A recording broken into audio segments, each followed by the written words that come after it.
It's a really funny thing, but you remind me so much of Vivian. Do you? Do I? Yeah, because she used to love doing this kind of thing.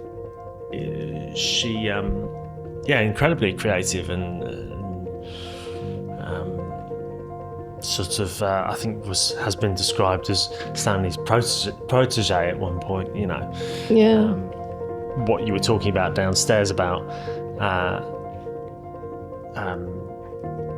being a grandparent now, you know, and that sort of thing it has a massive effect on everything. So I'm wondering, since we last spoke, have you had any more things happen, revelations about what's important or anything like that? Yeah, I think my main revelation, like I'm always having revelations actually, but like I was thinking recently, quite a few people have asked me about my paintings and my work sort of thing. And I've just been recently, I've realised that quite a lot more goes into them than just, you know, they're just a painting of what I see in front of me and selecting a nice looking view. And obviously, you know, the grandson and having had children, so much, you know, and having grown up, because most of my paintings are of London. And I get these weird things where I choose places, and it's not until I start painting them that I remember things that happened in those places. So, but I also think they're very relevant to what's going on at the time. And and like having my grandson, you know, and the fact they live in Waterloo, and, you know, we've lived in Islington for like 34 years or something. And so I've discovered a new area, you know, although I knew it, but I didn't know it as well as I do now. And so, yeah, it's just nice to think, you know, I realise how these things do really affect my work, not just, you know, my whole life sort of thing. Because it's really interesting to me how you go about choosing your next location. Because I imagine what happens is that you go to a location and then you paint this view, and then you're walking and then you go, oh, that view's really nice. And does it sort of queue up like that, or? Yeah, no, it does actually, very much so. Because, like, I've just done this painting, which of these close-up of these houses that I was looking at from a distance, and I walked past them, and again, all these sort of memories of that area came to me. But yeah, sometimes I get commissions, and that kind of throws me off. I'll start, I have to paint an area that I haven't chosen. But that's actually quite good, because I find things that make me choose the next thing. So it's quite good not, I feel I mustn't argue with fate. If I get asked to do somewhere, I mean, sometimes I can't do them, and I do say I can't do them. But it often makes you, can produce something really interesting. Like you'll be asked to do somewhere. Like this time last year, actually, I was doing a painting of the Science Museum, actually. And I thought, I can't do that. This is just not really my kind of thing. I mean, it was a lovely building and everything. And I really liked the light. I went quite early in the morning. But, I like bricks and everything, and green. There weren't any trees in front of it. But because I did it, I then discovered I really liked doing these big windows and the reflection, which I have before. But, so it led me, my next thing I chose was a bit more like that as well. And, it's just, I think you have to be quite open to things. Have you been quite open, or has that been a new sort of discovery? I think maybe it is more of a new discovery, yeah. Like, as you get older, you get more brave and less fearful. And I do remember being terrified of ending up having to paint something that I couldn't paint. But now I think, oh, go for it, it'd be really interesting. So yeah, no, it's true. You do lose the fear a bit. And I guess it sort of brings new ideas and new things to your palette in a way, Um, yeah, I mean, because that view out of your flat window that you painted time and time again, but painted differently time and time again, and as you say in our film, it's now a real series. Yeah. Really interesting sort of study of one view, if you like. And how do you feel? Do you still paint out of that window? I'm assuming you do. Well, it's really interesting actually, because I just can't help myself because it changes all the time, and I just think, wow, it's just looking incredible at the moment. I was thinking it this morning actually. I mean, my neighbours are really good gardeners, and they've made the garden look incredible. But things change, like next door to me. A lot of the flats, a lot of the big houses around there are rented out as flats, and different people come and go. And some people have moved in and they're really sociable, and they've put up a table and chairs, and they're having little barbecues, and it's really exciting. And I do feel like I want to paint it again. Do they notice you from the window? Probably. Yeah. I get, like, when I go off to the tube with my trolley and my paints, like, everyone says hello to me because they've all seen me constantly going around with my big wet paintings and everything. Yeah. And local people, because I do quite a lot around where I live as well. But yeah, that view is amazing. Like, I do think to myself, oh, I've got to stop painting it. I've done so many. But where does that idea come from that you have to stop painting it? well, I kind of think, well, maybe, for the people who buy them, it's got to be more of a unique thing. Although, I've only really, if I look at it, I've probably done about 25, 30 paintings of it, and they're all completely different. But yeah, I mean, that is a bit mad to think that way. And also, I think, I don't want to be boring and just paint the same thing. But then it is But you don't really find it interesting.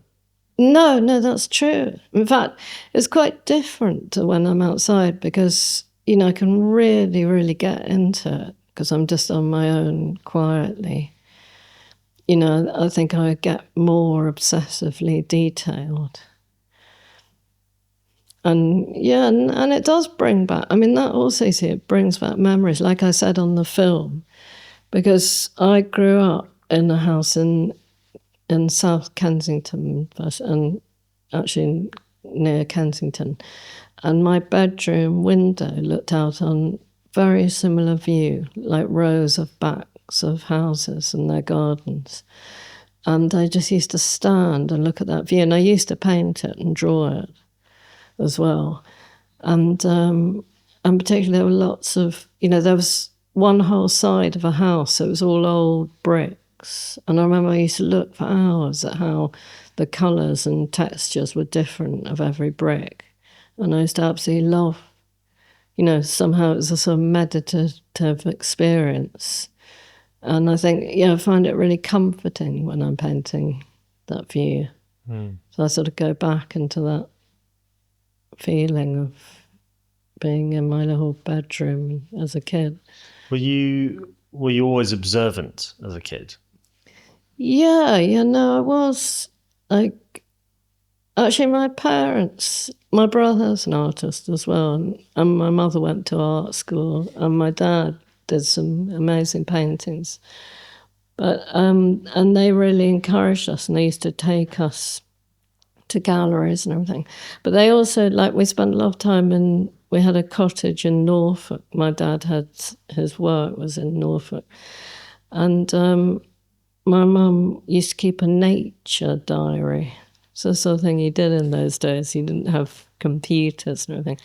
And if we found things, she would enter it in the diary. And so both me and my brother were really keen to find interesting things like skulls of animals.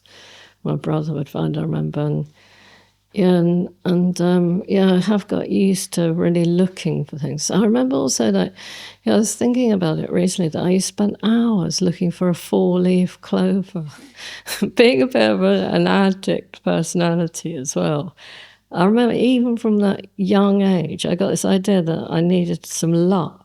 And if I could get some luck, I'd sort of get ahead of everyone and everything would be all right.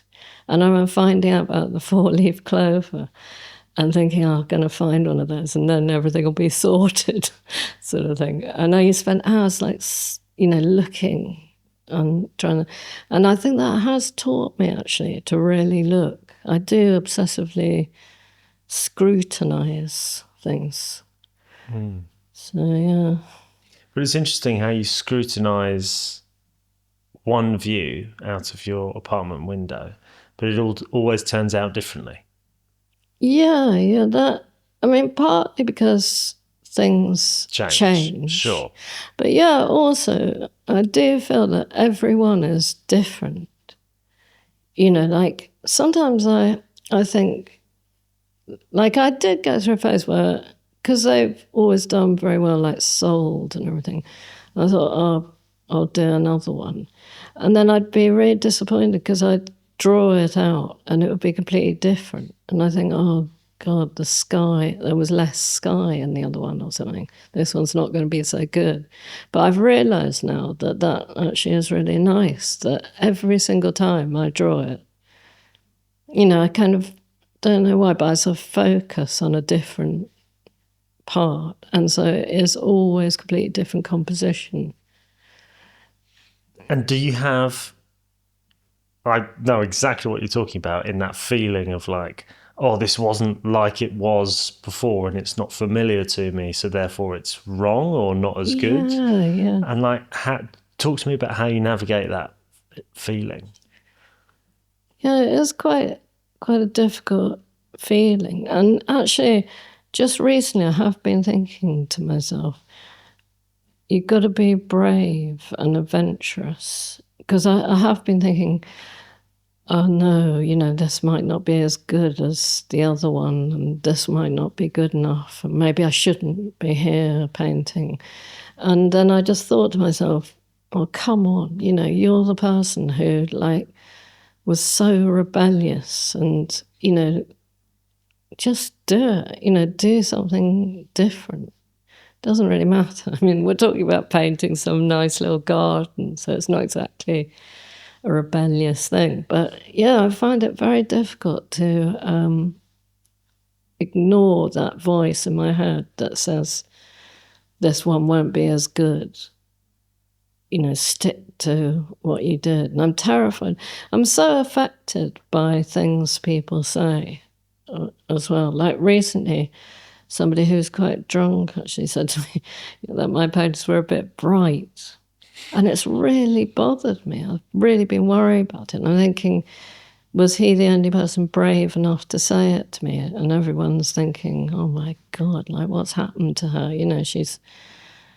But I can't help it. Like I was painting this tree the other day and it's really yellow and it was like I couldn't get it yellow enough.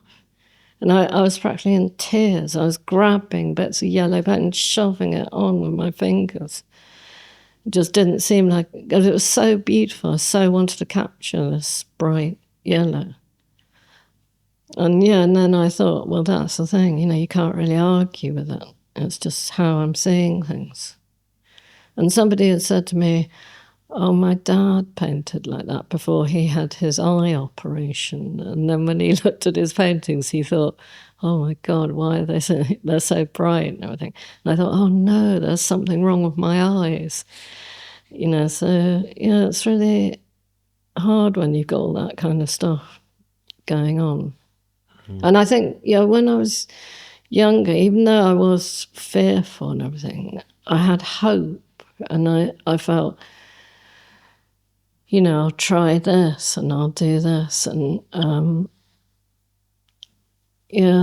now I feel like time is slightly running out So I'm a bit more like, you better stick to what you've been doing that's been successful. Well, but you paint every day, don't you? Yeah, I do. I paint every day. I think it's very important. This is the thing. The time when I get worried about things is when I'm not painting. The cure is just to be constantly painting. And then you're just really happy because you've done something and you're really exhausted. So, yes, it's fatal to have a day off or anything, which I would never have. And the only reason I have them is because I have to go and visit either my dad or look after my grandson, which is lovely things that I do really enjoy. I suppose it's the journey there, start thinking about things. So, I mean, Melissa, at this point, I know you've had a ginormous journey throughout your life with your art, and it's incredible. And tell me about your recent success with the gallery. Yeah, well, it's really been fantastic actually because they're very, very supportive. And I feel as well like they show the artists they show, which they show lots of different, artists that are dead and alive. And they show cartoonists and illustrators as well as painters. But they're very much, I feel like I really fit in there. I've never felt that so much. I've had other galleries, but and I feel like they really appreciate what I do. In fact, it's so lovely. They really do actually. Like they're really excited to see what I've done next, and and they're really supportive. So that's been so lovely, and they're doing incredibly well for me. They're constantly selling things and had quite a few commissions. And, and they're very Chris Beatles, I'm always saying to him, trying to get a clue, the insecurity, and I say, oh, what do you think I should paint next? And he says, completely up to you. Like, we're really interested to see what you do, And so they won't, and if I get a commission, he says, you don't have to do this. So that's so nice, and I really feel excited by the prospect. I'm going to have another show there actually soon. And I like the fact as well, like, it is a really big deal. I mean, it's like a West End gallery and everything, but at the same time, they're quite relaxed as well. It's really my kind of thing because they're just suddenly, oh, let's have a show in a couple of months. And it's really, really good for me. I just bring everything I do there because I worry about my paintings as well, like at home, because I have my grandson around and he throws his toy cars around. And, and I just feel like I was resigned to the fact. I used to, quite often I've always gone out painting and people would come up to me and want to buy them. And I did do that for quite a while. I've always found ways of selling them, but it took a lot of time. And I'm a bit of a, soft touch. Like if people would say, oh, can you give me a discount? Like I always found it really difficult. So it's so nice not having to have that anymore. I feel it's really worth Tell me about the journey before having a gallery. Tell me a bit more about that time. Well, I have always had dealings with galleries, and I have had, I've been I'm a member of 3 societies, like the Royal Society of Portrait Painters, the New English Art Club, and the Royal British Artists. But yeah, I mean, it was a difficult time. Like when I was at the Slade, first of all, it was great, and there were some amazing people. I mean, people like Lucian Freud was coming in a lot, and I spend a lot of time talking to really good artists, more than being taught. Just But there was this feeling of, I do remember everybody wanted to make it. And there was this feeling of you had to, the last thing you should do is just sell paintings to people for their sitting room wall. I remember them saying, actually, aim for museums. I slightly get it now, actually, but, it was incredibly unhelpful, really, when I left. Because suddenly you have to somehow earn a living and you have to survive, And I did have, to be honest, because I think it's a really difficult world, and I really take my hat off to anybody who actually does it from nothing. And I did have a bit of help from my father. And, I had help standing Christiana, let me live here and paint here. And I did have some support and everything, but at the same time, it was really difficult. And I think most of all when I had my children, and I had to earn a living, and I did a little bit of teaching, which was great, and I still do that. But yeah, I did go through these various phases. Like I remember once when it was my son's birthday, when he was like about 10 or something, and he wanted a bike. And he also wanted a dog. I got Joey. And I just went out there to someplace quite good and did a painting and sold it to somebody so I'd have for money. I was looking at one of the paintings I did this morning, and I'll never forget, because I still got one, that I went out to get 300 quid to buy Joey, the wow. Labrador. And there were various times when, it just sort of got us by, But you heard horrible things, like my son was remembering, like there was once this guy, and he was like sort of gypsy type guy, and he came and he wanted to buy all these paintings, and he just kind of really confused me and said, I want that one, that one, that one, and I'll give you this. And he ended up walking out with all these paintings that had taken me months and months. And he said he was buying them for his wife, who really loved them. And it really quite hurt, to see them go. And then a couple of months later, they were all in a Bonham sale. And in a way, it was quite good that, I needed that money at the time. So, but yeah, there was always things like that where you felt really desperate. And, and then there were also fantastic things, like often I had paintings in the Royal Academy summer show and got really amazing people buying my work. And there were lots of, there have been lots of really supportive people who've bought lots, and they come back every year and buy them. But even that, then you end up thinking, I end up saying, oh, you can have one, And the thing is, they do take me quite a bit of time, so...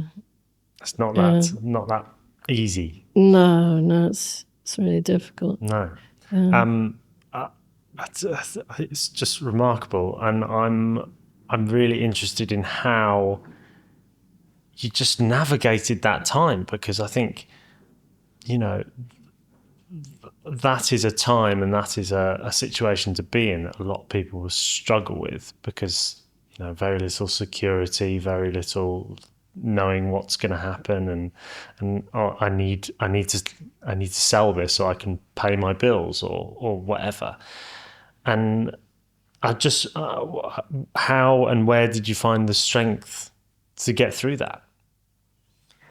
It was difficult. I did feel, I always felt hope, and I felt that maybe, so I suppose I did actually have a little bit of arrogance, and I thought, oh, I'm going to one day, I don't really think that anymore, but maybe because I have got a bit of success, I'm much more grounded now. But I did used to think, oh, one day they're all going to be worth millions or something. But obviously that was helpful to you at the exactly. time. See, that was the thing, because I never actually, like I was saying to somebody recently, actually, I did once do a foundation course to be an art therapist. I thought, I've got to do something sensible. And in the middle of it, I had an exhibition. It was through the Royal Academy, this place, A.T. Kearney, and sold all the paintings I had in this exhibition. And I just gave up the foundation course halfway through, which actually had been it was actually a very interesting experience. But yeah, I was very much, that arrogance has kept me going actually, because it's made me not be too sensible. Because I have noticed actually, some of my friends who I love so much and really admire, and they're really good artists, but they've put their lives into teaching. And also really good, they've brought up their children, and they've kept at it, because, they wouldn't do anything so risky as thinking I can just be an artist. And then when they retire, at last they can do it. But I am quite lucky that I've always had this, I couldn't handle doing that. Painting has always been the most important thing. That's the other thing as well, is that mentally I need to be painting, and I know that. And so whatever happens, like I've done insane things, like I've got myself into loads of debt, run up credit cards, taken money from my flat, basically, in order to keep painting, thinking, it will all come in the end, But yeah, life's too short in a way to be really worried about everything, I suppose. Tell me about the sacrifices that came with those decisions. Yeah, that's a good point, because I do often feel like at the moment my paintings are quite high prices to me, and I think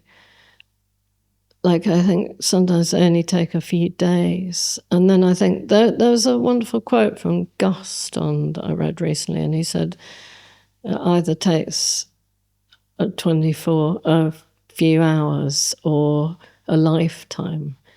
And I think, a hell of a lot of what goes into it is sacrifices. Like, you've been to my flat and it's a complete and utter mess. Like, I just live. The going out and painting all the time means you haven't got time. Because also I do spend time with my grandson and everything, but I haven't got time to be domesticated. And I do I just let everything go, because it's the only way to do it. And I think that is a sacrifice. And also, I now really admire women who don't have children, who are artists. Really see, what an incredible thing to think, I'm going to dedicate myself to my art, and I'm going to turn my back on this natural feeling, which I think, maybe they don't think like that, but I think maybe some people do. And even I know a lot of artists who've had one child, or, they've been very careful. You have to balance things. And another thing I noticed as well is that a lot of artists, like from when I was at the Slade and everything, and they'll go, when they left, they went and found a beautiful place to live. And then they had to worry about how they were going to support themselves and everything. Whereas somebody who's like a banker or something, they get their job and live in the city and everything. And then when they've made their money, they then go to the beautiful place. Not always, but I was just thinking how interesting it is. I've noticed some of my friends, aesthetics has been so important to them, they haven't even thought about how am I going to survive, which I really admire, And with me, I do love London. I, always lived in London. But, it's also because I had my children and they were at school here, so I just had to stay here, really. So you said you admire how people prioritize aesthetics over how they're going to survive. Yeah, definitely. Yeah. Wow. Because I think most people be the other way around, like admiring you for how you can prioritize your work and your art and your, as most people I think would see it, soul, what you have to do over safety and security and knowing what's going to happen. Like I think that's incredible. Really? Well, Yeah. yeah, how you've come to that. Yeah. And what? So tell me about envy. So what do you envy about that? Well, what do I envy about the people who put aesthetics first? Well, yeah, you're saying you admire Well, that. actually, I probably envy the people who put money first. But no, I think there's a sort of purity in it. I really admire, just being in the world and thinking, this is what I want to do, and this is a really lovely place. I'm just going to stay here. But at the same time, they often they often do end up having to do something they don't really want to do. So, I mean, I envy a lot of people, really, I think. I never really think I've got it, sussed on, but I think, it is true that I have in a way. And it's all just a day at a time anyway, isn't it? You just got to take it a day at a time and do your best and be the best person you can. But I think there are little ways, that, like, I've never been very good at being, I've never been very good at sort of networking or, all that kind of stuff, which some people I've noticed, Yeah. and I wasn't very good about sort of planning ahead and or just taking things as they came along, really. Does the price of a piece of art reflect how good it is? Well, that's a really good question. Obviously not at all, but yeah, I don't know really. Yeah, because there are some mad high prices for things. And at the same time, I do know people who, one of my students does the most lovely work, and she doesn't really even think about how much it might be. But yeah, no, it's true, it doesn't really. But then I think, like the gallery that I'm with, I think they really know what they're doing, actually. And I think you can slightly sort of judge, and also the fact, there's sort of supply and demand as well, I suppose, So Does it reflect how good it is, though? how good it is. Well, not really, because it's such a personal thing, isn't it? Like people have different views on how good things are. So, but yeah, it is really interesting. Like we were talking about this, that some people actually just come along and they see the price and they say, "Oh, I'll have it," and they're really, they don't question it. And other people will always try to bargain and get it cheaper. And, I was thinking that in a way they're sort of insulting their own taste, because they're saying, oh, it's not really worth that. But obviously, they've got other things they've got to buy and stuff like that. But the people who just come and immediately buy it, whatever the price, really admire them. Particularly as you do actually get a lot of people. I mean, what's been so moving, like throughout my artistic careers, I've had people who can't really afford it and they are stretching themselves. And I think, God, that is incredible. It's such a compliment. and young people, recently I've had some young people buy my paintings, and I think, wow, that's so amazing that they think it's important to them to have that bit of art. So, yeah. Absolutely.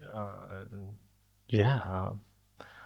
What a wonderful thing. What a wonderful thing. It is, yeah. It's amazing to think that a lot of people live with my paintings hanging on their walls. And like maybe children grow up. I think that's very important because when I was a kid, my parents had a few paintings and it really affected me actually. Like these few paintings, they meant such a lot to me. And my mother told me one of them is a painting by Eleanor Bellingham Smith. And my parents knew her. They used to drink in the French pub and the Chelsea Arts Club and everything. And she used to be around. And my mum said we absolutely loved her paintings and we really wanted one. We couldn't really afford it. And we went to her studio and there were all these amazing paintings. But we could only afford this one, the one they ended up with. And I think it cost a £5 or something. And she said it was a lot of money. And that's affected me so much. I've always thought, how amazing that they accept. It means even more to me now, but that they accepted that they could only afford a lesser one.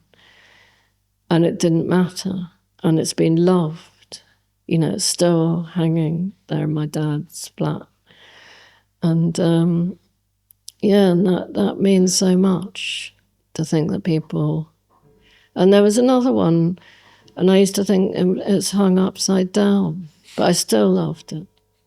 And also they had reproductions, like Van Gogh's painting of a little church was on my wall. And I used to think that my mum had painted it. And I used to think, poor mum, she made it a bit wonky, this Van Gogh church, right? But I loved it so much. But I used to think, funny she got it a bit wrong. And then when I was a bit older, I learned all about Van Gogh, and he's my absolute hero. Love Van Gogh. So I can't get mine wonky enough, actually. I need to be a bit more wonky. I think you did very well. Oh, thanks. Your wonkiness isn't your problem. It's absolutely not. It's nice to be asked all these questions, actually. But what I love about this and this process and these chats is that really it's about an opportunity to explore these ideas and these questions that perhaps one doesn't make time for on a day-to-day basis because, you're pitter-pattering around, you're working, Yeah, no, it's true. And it's funny, sitting here, I just realised, I might as well say this because you can always cut it out. But I was thinking that partly a side of me is thinking I mustn't waste Jack's time because he's an artist. And I must say really serious things and not say anything too, frivolous and weird because it must be costing you money to have all this set up and everything. And I've still got, can't lose that side of me.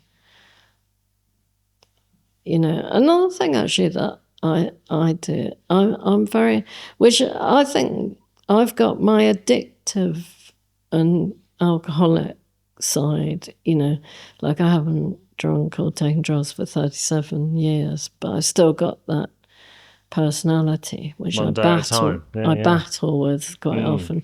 But yeah, one of my things is I'm very extravagant and I use masses of paint and it has to be the best. Christian actually introduced me to Old Holland paint and I ordered some more this morning and I just use so much of it. And when I was at the Slade, in the life rooms, there was you and Glow and Patrick George and everything. And it was a very serious monk-like existence. And I wasn't in the life rooms, but they came and talked to me. And there was a lot of us who were very you must use very limited colours. And I remember once I was in the studio at the weekend, and I bought a ready-made canvas from Winsor & Newton, and it was more rare in those days to buy them. They taught you how to make your canvases. And one of these very serious artists said, "Oh my God, you bought a ready, you didn't make it yourself." And I said, "Well, no, because if I wanted to make it myself, it would take days, and I want to do the painting now." And they thought I was so extravagant and everything. And I think it's actually one of my strengths that I'm not afraid to, and I think I do feel, a side of me feels slightly guilty about it. But I think, there's all these people who conceptual artists who do really weird things that cost quite a lot of money. So what does it matter? If it's going to be part of your painting and you're going to charge a lot of money for it, get the paint you need as much as you need. But then this other side of me is saying, oh no, you've got to try and make that cadmium yellow last for years. And it's amazing how these things stick with us. Yeah, it's true. For the record, Melissa, I feel exactly the same way about you, Really? and not wanting to waste your time, because I know you'd always rather be painting, or with your grandson. True. So it's so wonderful that you're here, and thank you so much for your time. Oh, that's okay. No, I really enjoy talking to you. Actually, it seems to do me quite a lot of good as well. Oh yeah. Yeah. No, I mean, I think it is. You hear yourself say things that, that you haven't maybe vocalized before or put out into the world. Yeah, absolutely. And I seem to feel very relaxed with you, because sometimes I have had a few things where people have interviewed me and I'm just terrified of saying the wrong thing. And, so I don't really feel that with you, because I've known you since you were born, and you do so remind me of Vivian, because Vivian, it was like this little game she really enjoyed, was getting people to really open up. But I'll talk about that another time. Yeah, well, I'd love to have that conversation with you, definitely. It's a shame she's not here, but alas, we'll get to that point.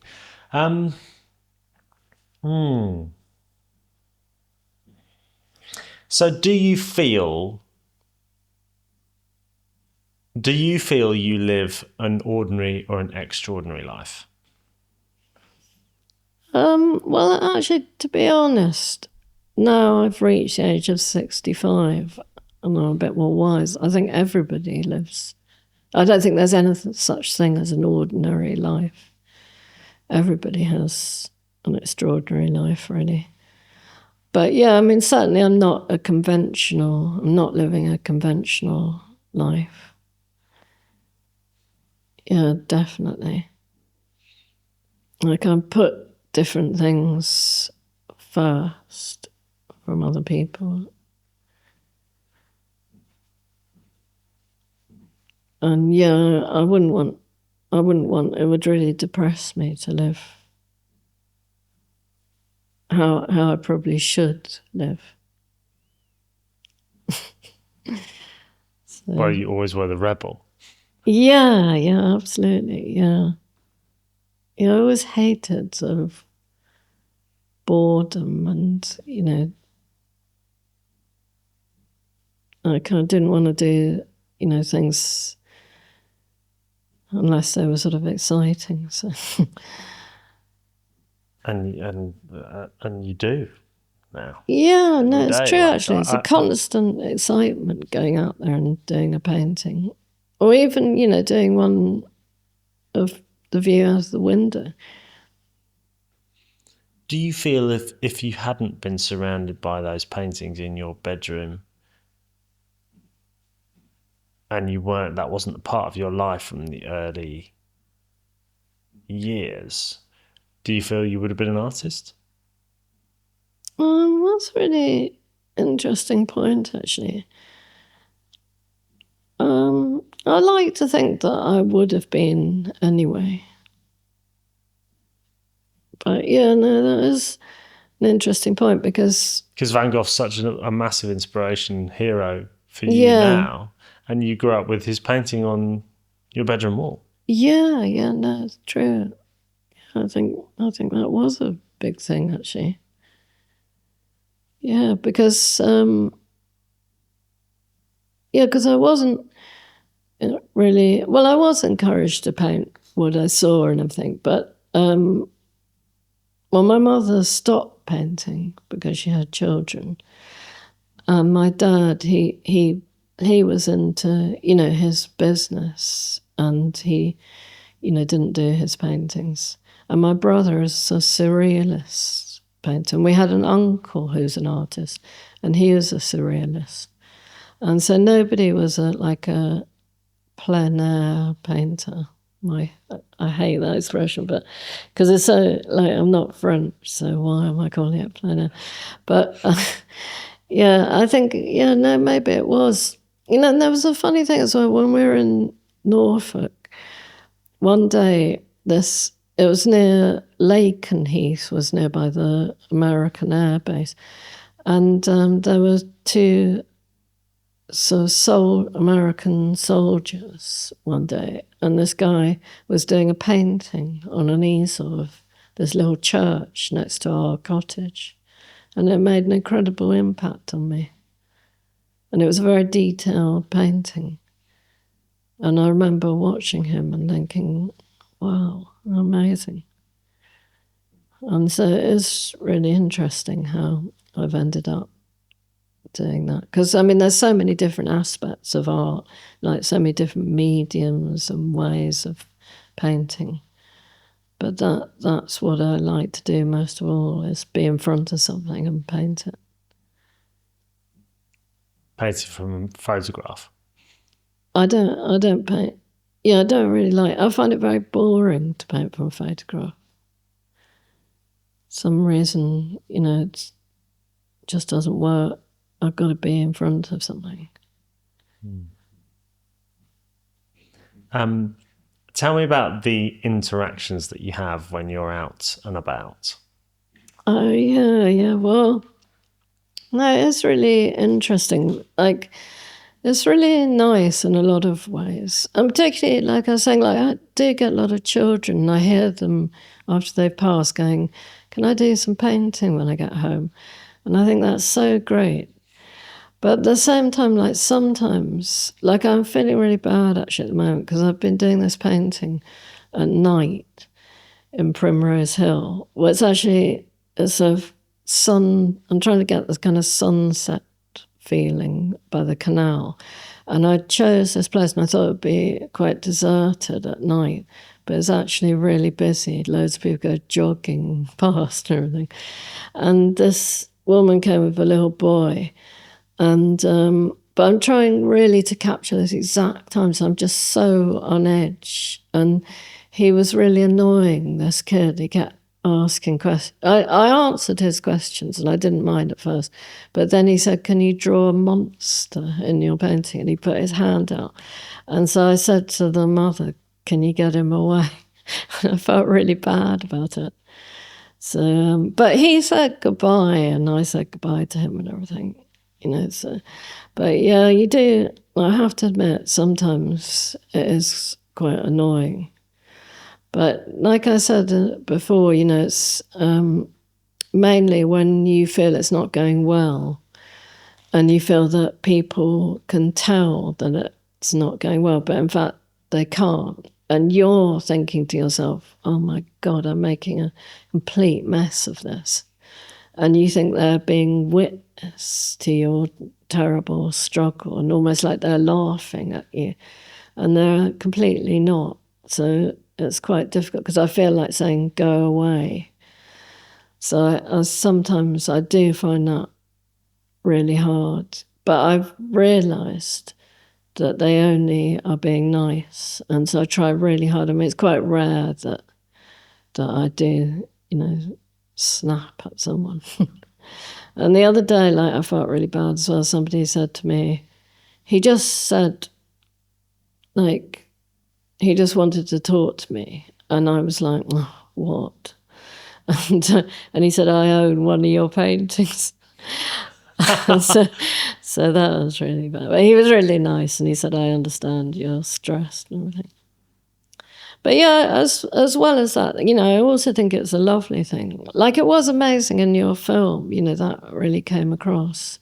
That, and actually, do you know what? At that time, I was, mainly selling my paintings to people who came up to me, and so I was extra nice to people probably, but yeah, no, it does sometimes. I mean, it's a lovely way to show your work. I've had some lovely things where people just said, "Oh, thank you for doing this out here," which is so nice, and yeah, and it is interesting. Also, like, I feel it's very much a part of the place, the people who live there. And people are quite proud of their place. And people will say to you, oh, there's another little square just around there. And sometimes I've learned about places from people. People say, oh, there's this fantastic tree and it comes out. It's so good, actually, the way things can lead one to the other. And there was this amazing thing at Christmas when I was painting Fortnum and Masons, and there was these people, this young woman, and she was standing there all the time, and I thought, why does she keep standing there? It's so annoying. Like, she was watching me the whole time for like 3 hours. Wow. And then she really politely, I think she was Eastern European or something. She said, have you finished now? And I said, oh, nearly. And she said, because I sleep here. And she pointed to a sort of collapsible tent. And I felt so bad. And I was in her spot. And she had to stand there probably because she was worried someone else would get that spot or something. And she was just so nice. And I came back, over 4 or 5 nights. And her boyfriend or whatever was there as well. I mean, they were begging and they were sort of probably making serious money along Piccadilly at Christmas. But they never asked me for money, And when I left, I gave them 20 quid and they almost like didn't want it. And they were really nice about the painting and everything. Yeah, so, it's very interesting, the things that happen. And inspiring? Yeah. Or annoying? No, I think everything is inspiring, actually, even if it's annoying, because you think about it later. Like, I really feel bad about that little boy, particularly because yesterday I was with my grandson and he started to pull at this shelf in the pret-a-manger and this woman came out and told him off. And I thought, God, it's just not worth telling off a kid. It's never, there are ways of doing it, So you learn, I feel, it's exhausting, going out and painting. It absolutely wears me out. And it's not just the painting. It's the whole thing of being out there with people. And somehow I need it now. It's become an addiction. And it is really interesting because, at the end of my drinking, I spent a year living on the street. And I was with this boyfriend and I was sleeping in his sleeping bag. And I just got caught up. It was the end of my alcoholism. It was really bad. But I just got caught up in that way of life. There was something quite exciting about that because I'd got quite depressed drinking and taking drugs. I didn't really care whether I lived or died at that time. And then when I was living on the street, it was almost like a relief and to completely give in to it and sort of exciting to always be there. And I do like that feeling of just being out there. Very depressing, I find, sitting in a sitting room watching telly or something. Incredible journey. Incredible journey. How you picked yourself back up from that point. Like, that just sounds Yeah. incredibly difficult. Well, I think partly because of painting, because it had reached the stage where my hands shook and I couldn't really do any painting. And I realised, I mean, I was just before my 28th birthday when I had my last drink, and I realised that there was so much more to life that was kind of out. I wasn't going to have children, if I carried on. And I wanted to have those things. I had a glimmer of hope. Maybe I could live a normal life. And so it was worth. And I had a friend, my really good friend Adrian had stopped. And he helped me a lot. And then I could see that, there were lots of people like me. I wasn't unique. And, because I thought I was this misunderstood genius. And I realised that I wasn't. I was just an addict and an alcoholic. And there was actually an answer.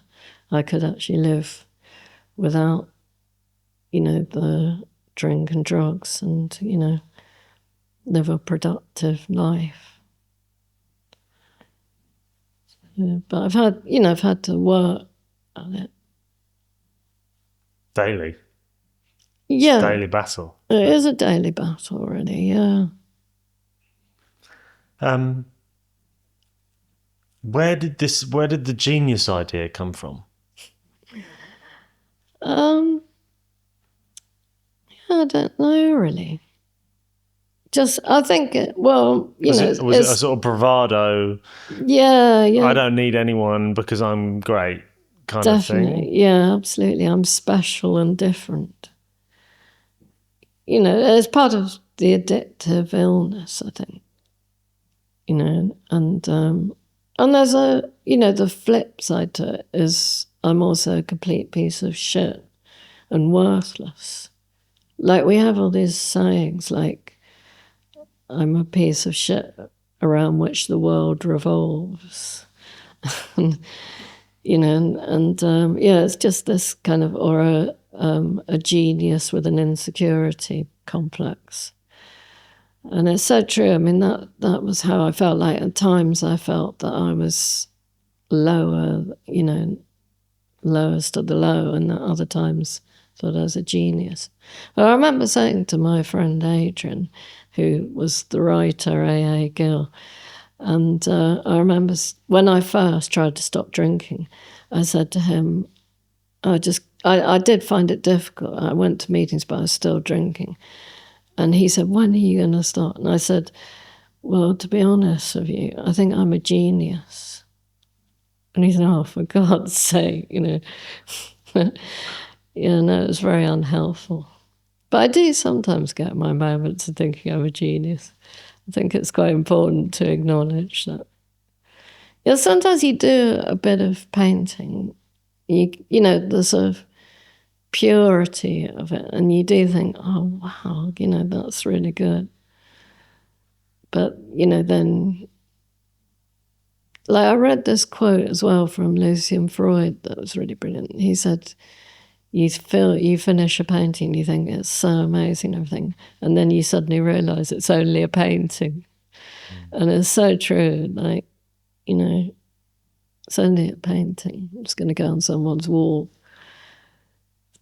It's not worth isolating yourself. I think that's an important thing I've learned as well, because I love being a mother and I love being a granny. And that's such an important part of me as well. Much as I love the kind of whole, like, I'm so different. I go out there and I don't care. I'm covered in paint. And yesterday I had my grandson round and I have to quickly put a few things away. But he's accepted, like, he's so funny, like, he has to step over the easel and everything to get to his toys. But yeah, I think you got to have a mixture of all that. Are you good at taking criticism? No, terrible. Tell me about it. Oh God, I get so upset. Really take things to heart. But at the same time, I've been saying to the gallery, I really want to know, like, you must let me know if, and I do feel that it's quite important, but I do get so upset. I've always been like that since I was a kid.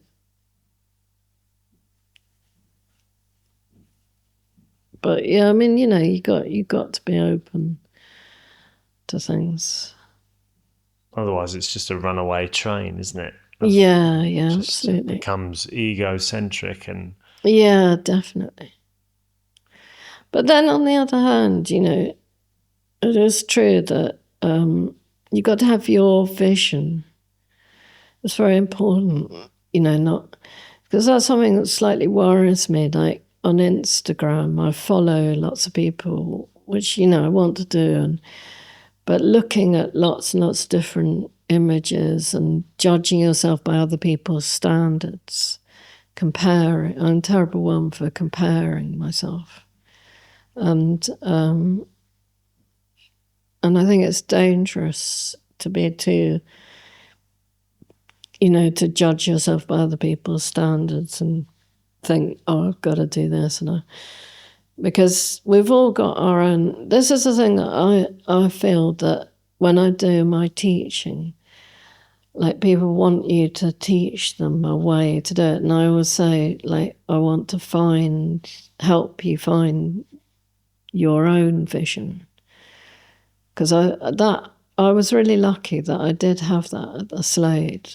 Jeffrey Camp was my tutor, and he said to me, "Oh, look, you're really good you fill things in," and it was kind of looked down upon. You mustn't, as childlike, to draw it out and fill it in.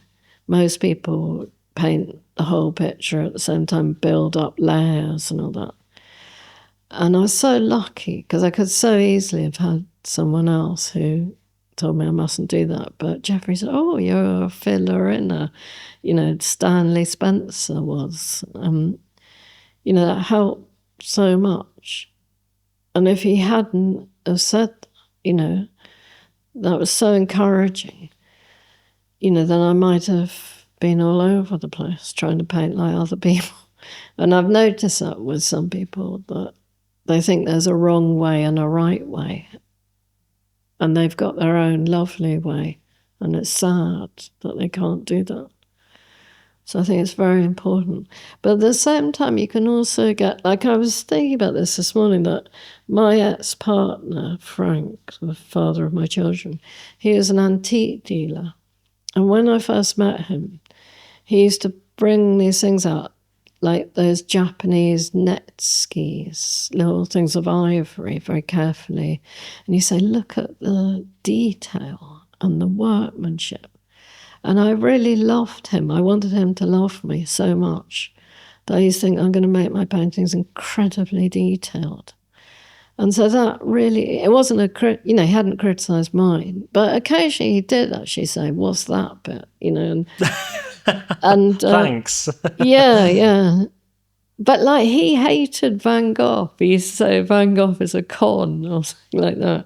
And he hated abstract painting. Like he didn't really understand. I mean, he still, I don't know why I'm saying he did, but yeah, he had this certain admiration, which I did find. I mean, he did have amazing taste and everything he does.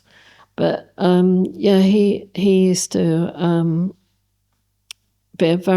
he was a very hard judge on, and he would judge things as saleable, you see. And I think it was quite good for me, really, that I saw it in his eyes. Not that I was trying to be saleable, but yeah, I mean that was also something from the Slade days. And my same tutor, lovely Jeffrey Camp, he was an RA and he hung a lot of my paintings in the summer show. and then I would get them in anyway, and I would see him. And I remember one of the last things, well, actually I did see him a lot when he actually had dementia in the end, but I remember him saying to me before that, they're a bit commercial about my paintings. And it really annoyed me. And at that time, I was a single mother. And I said, well, you know, you'd be commercial if you were a single mother. But then it also really annoyed me because I thought, what's more commercial than a lot of the work that was there, which was, you know, conceptual, whatever. You know, they're trying to be commercial. You know, they're trying really hard to make popular art. And I've actually been through years, like, it's caught up with me. Like, I used to be really unpopular and different because I was doing very detailed things. It was great having Christiana, you know, she was a great influence on me. So I could come here and we would go out painting together. And we both had the same aims. And Stanley as well, he loved what I did. And that was a great thing to have Stanley Kubrick say your paintings were good. And I remember that it really helped me actually because, you know, when I first left the Slade, you know, I approached galleries and stuff and nobody wanted my stuff. You know, I think, you know, they were after more sort of modern kind of work.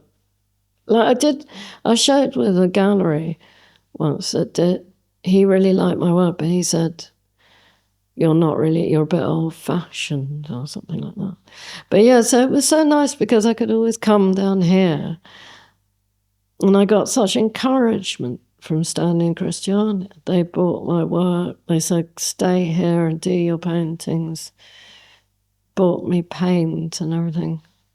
Yeah, I think I've been very lucky. I think the right people have come along at the right time. But you have to be looking for that as well. You have to accept those friendships and influences. So it sounds like you weren't sort of all bravado and I don't need anybody at the right moments, because then you allowed those people to come into your life. Yeah, no, absolutely. Yeah, no, that's true. Yeah, I mean, there was always those sort of doubts, but didn't listen to them. In what areas of your life are you happy to be good enough? Well, that is a really good question. None. Yeah. I think that is. But then, on the other hand, like I said, when I'm actually painting, I'm quite happy and content. It's when I start thinking about things. You should never think about anything, really. You should just be. Be a robot. Yeah. Well, not be a robot, No, but, you know, whatever you have to do, just do it. Sure. Yeah. Really hard, though. Yeah. It'd be so much easier in a way, but then would it be soulless? Yeah. If it wasn't a battle? I suppose that's true. You've got to have the battle as well. But I think you shouldn't indulge too much and think, you know, like you are what you are. And if you can accept that, you could be quite happy. If you can just accept that you're doing your best. You know, like how we treat children, very young children, and we applaud everything they do. And, you know, with my grandson, he's just beginning to talk, and a lot of things he can't say very well. And I'm not like correcting him and saying, you know, you didn't say that properly. I'm loving his way of saying it. And we should be like that to ourselves. A bit more, I think. But I am very aware of, being very hard on myself. More than ever. Yeah, I think, I am a bit more, I've got all these expectations. There have been times in my life where, like particularly when things haven't gone very well, it's been quite nice to just have no expectation, just accept. And when it's worse, when things start to go well, you've got to keep it up, which is quite painful. Fear of success is horrendous. Yeah, no, it's true actually. It's like you were saying earlier about painting out the window and then comparing it to previous versions. It's like, well, they liked that version, so this version has to be better. Yeah, and because you're getting older, you think, am I slipping now? Am I starting to not do things so well? And that's a really horrible feeling. But on the other hand, I also think that you get this lovely kind of way of accepting what you're doing and looseness. It's a natural looseness, which is really nice. Like, it was very interesting because I was looking downstairs at the two paintings that Christiana has, and they're very tight. And I remember a few years ago looking at older paintings and thinking, oh God, I must get back to that tightness. I've really loosened up a bit too much. They're sloppy, But I actually think they've got more life in them at the moment, my paintings, because they are a bit looser. But I have to be careful. I don't want to get too... We've got too lackadaisical. Yeah. Melissa, I think you're absolutely incredible, as always. Well, thanks, Joe. It's always a real pleasure to talk to you. Thanks. Thank you so much for coming on. Oh, thanks a lot. Thanks for feeding my ego. Oh, it's what I do best. It's really, I know.